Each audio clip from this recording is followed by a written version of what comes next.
Agora sim. Ministro, eu acabei dizendo, acho que o senhor não ouviu, que numa última entrevista... Ouvi, Roberto, ouvi sim. Dizendo que gostaria de ser chamado de Romero, mas vamos padronizar, chamá-lo de ministro. Muito bem-vindo ao SBT News. Obrigada. Muito obrigado. Obrigada por essa conversa por aqui. O senhor, neste momento, sem um cargo mais oficial, mas com um olhar aí do centro das engrenagens do poder, queremos saber como que está observando aí o tabuleiro político que vem se formando para o cenário de eleição presidencial, com a evolução nas pesquisas do candidato Flávio Bolsonaro, o escolhido Jair Bolsonaro, enquanto Lula ainda tenta costurar as definições estaduais, algumas indefinições importantes, como, por exemplo, no estado de São Paulo. Qual que é o seu olhar sobre essas movimentações? E ótima tarde. Bom, Roberta, boa tarde a todos vocês, aos ouvintes do SBT. É um prazer a gente poder conversar aqui, eu estarei sempre à disposição. Eu acho que analisar a política é algo fundamental, porque é muito importante que a sociedade brasileira, que o empresariado participe da discussão política, né?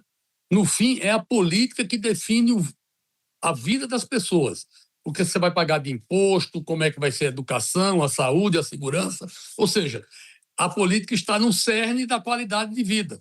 E, portanto, é muito importante discutir tudo isso. Eu estou à disposição, né? E acho que nós estamos vivendo um momento extremamente complexo, né? E um momento grave na sociedade brasileira. Por quê? Porque nós temos um momento de muita divisão, um momento de muita guerra, né? E a guerra, o ódio, a raiva, não é uma boa conselheira na disputa política. Nós temos hoje, eu poderia dizer, uma radicalização e temos visto, pelo menos, os dois lados que até agora se colocaram para a campanha, né? Tanto a esquerda quanto a direita, errando muito. Nós estamos vivendo até, parece que é uma disputa para ver quem erra mais, né? E isso não definiu ainda o quadro. A eleição está completamente aberta. O presidente Lula, que em determinado momento foi visto como, vamos dizer, favorito, não é favorito. As questões estão iguais. Pode ser que ainda tenhamos um candidato mais de direita a centro sendo lançado, no caso, um candidato do PSD. Então, tem muita coisa para acontecer e a gente vai ter que ficar acompanhando. Os poderes, a institucionalidade do Executivo, do Legislativo e do Judiciário, as instituições estão em choque também, é outra guerra e a gente pode falar muito sobre isso também. O senhor já esteve presente em vários governos, né? E qual o olhar, então, quais são os principais erros que o senhor está falando em relação especificamente às campanhas dos dois principais colocados nas pesquisas? Na verdade, a gente está vivendo hoje uma radicalização e nós estamos vivendo sob a égide da rejeição, né? O que definiu a eleição de 2002, o Bolsonaro e o Lula, a eleição migrou para a linha da rejeição. Eu poderia dizer a você que, na verdade, o Lula não ganhou do Bolsonaro. O Bolsonaro perdeu para o Lula. O Bolsonaro criou uma série de situações que efetivamente terminou levando à derrota por uma quantidade de votos muito pequena, né? 1.500.000, 1.600.000 eleitores, são 800.000 eleitores que mudam de lado.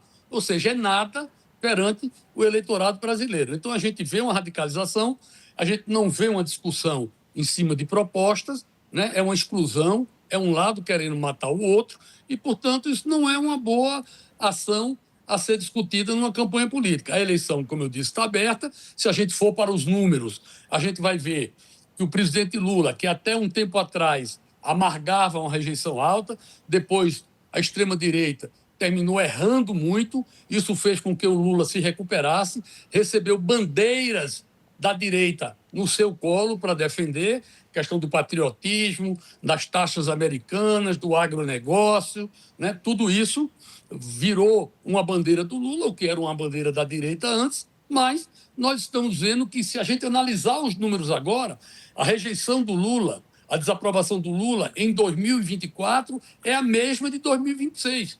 Em grandes números, não levando em conta a tendência de uma ou de outra empresa de realização de pesquisa, se a gente pegar os grandes números e se a gente pegar a margem de erro das pesquisas, a gente vai ver que hoje o Lula tem metade aprovando e metade desaprovando.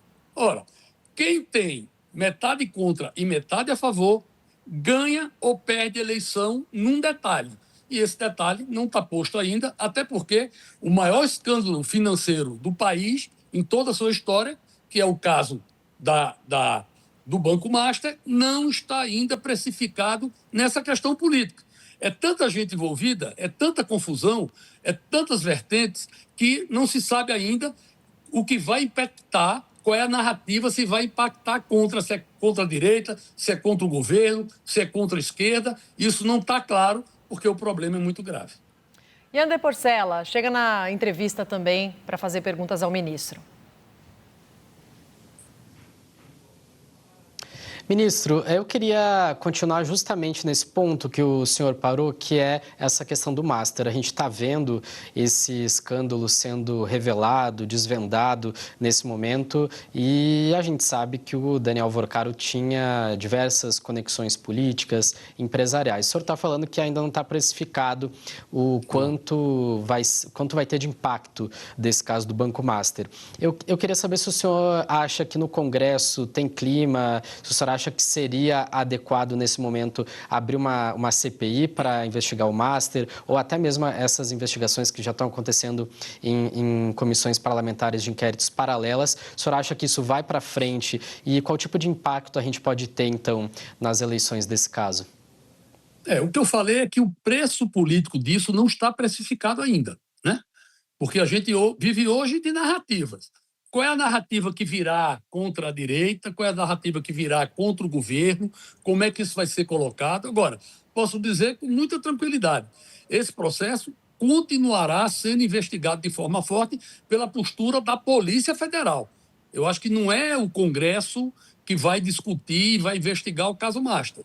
Claro, o Congresso pode participar, o Congresso vai criar narrativas, cada bancada vai puxar a brasa para sua sardinha, mas, efetivamente, o que vai ser descoberto é o que já está sendo em investigação.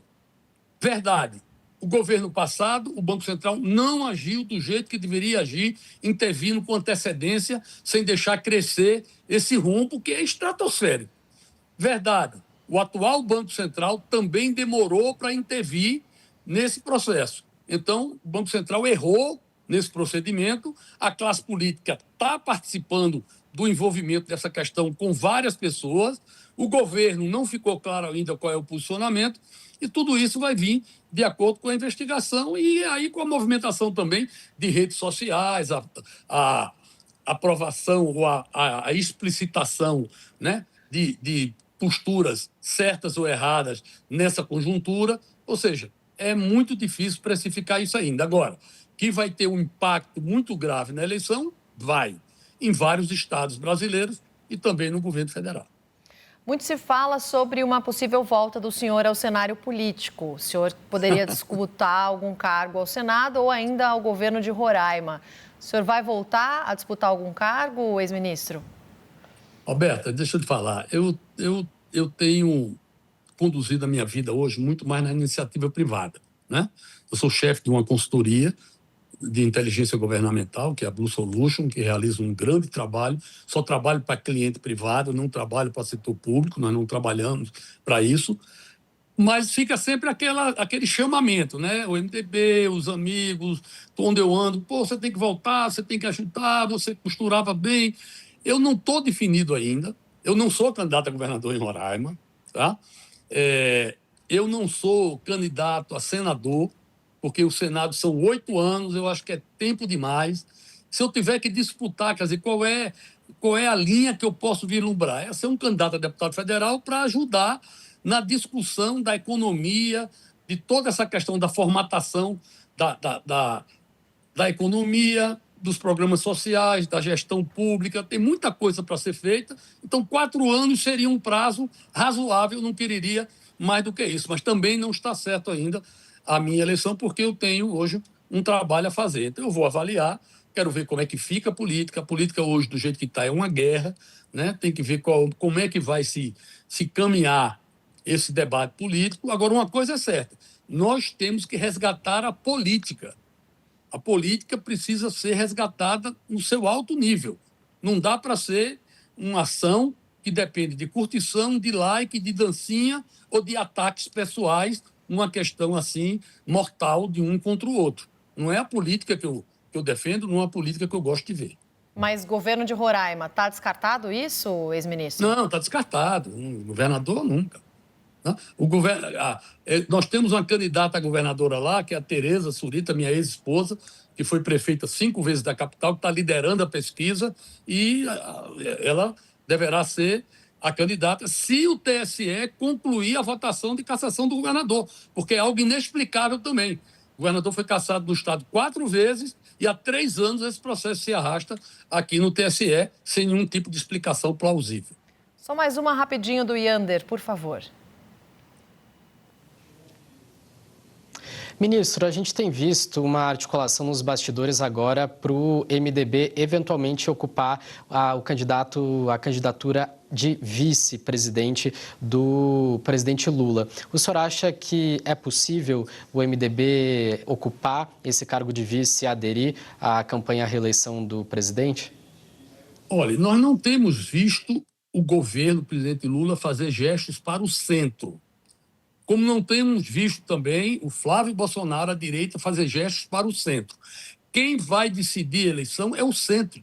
Sempre foi assim no Brasil, né? E o centro é desprezado pelos 2 candidatos mais radicais, vamos dizer assim. Na questão do MDB, o MDB tem uma decisão que é buscar aumentar a bancada. Engajar o MDB numa eleição majoritária de presidente é fazer uma opção que eu não vejo muito o MDB sendo sectário para um grupo ou para outro, porque um quer destruir o outro. Esse não é a praia do MDB.